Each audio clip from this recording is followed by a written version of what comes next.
السلام علیکم دوستو، آپ کو تازہ ترین خبر سے آگاہ کرتے چلیں۔ چیف جسٹس اطہر من اللہ نے ٹک ٹاک پر پابندی کے خلاف درخواست پر عبوری حکم نامہ جاری کر دیا ہے۔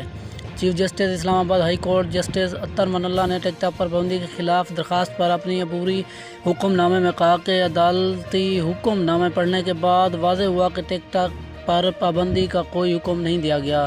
تفصیلات کے مطابق چیف جسٹس اسلام آباد ہائی کورٹ جسٹس اطہر من اللہ نے ٹک ٹاک پر پابندی کے خلاف درخواست پر 6 صفحات کا عبوری تحریری حکم جاری کر دیا ہے، جس میں سوشل میڈیا ایپ پر پابندی سے متعلق اہم حقائق سامنے آئے ہیں۔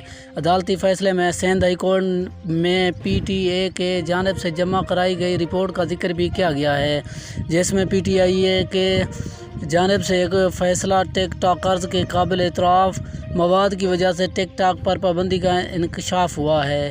پی ٹی اے نے اپنی رپورٹ میں اعتراف کیا ہے کہ 99% ٹک ٹاک کی ویڈیوز کوئی قابل اعتراض مواد نہیں، صرف 1% ٹک ٹاکرز کی ویڈیوز میں قابل مواد ہے۔ اسلام آباد ہائی کورٹ نے اپنے حکم نامے میں کہا ہے کہ سندھ ہائی کورٹ کو پی ٹی اے نے بتایا 1,65,00,000 پاکستانی ٹک ٹاک استعمال کر رہے ہیں، 1% یا چند ٹک ٹاکر کی قابل اعتراف مواد اپلوڈ کر رہے ہیں۔ پی ٹی اے خود سندھ اور پشاور ہائی کورٹس میں کہہ رہا ہے کہ ٹک ٹاک پر پابندی کا کوئی جواز نہیں۔ پی ٹی اے نے تسلیم کیا ٹک ٹاک کے فوائد زیادہ اور نقصانات کم ہیں۔ ٹک ٹاک ایپ زیادہ تر معاشرے کی پسماندہ طبقے کی کمائی کا ذریعہ ہے۔ عدالتی حکم نامے پڑھنے کے بعد واضح ہوا کہ ٹک ٹاک پر پابندی کا کوئی فیصلہ نہیں دیا گیا۔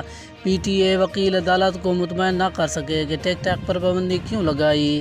اسلام آباد ہائی کورٹ نے پی ٹی اے سے 23 اگست تک رپورٹ طلب کرتے ہوئے کہا کہ سیکریٹری آئی ٹی رپورٹ دیں کہ چند یوزرز کی خلاف ورزی کی وجہ سے معروف ایپ پر پابندی کی حکومتی پالیسی کیا ہے۔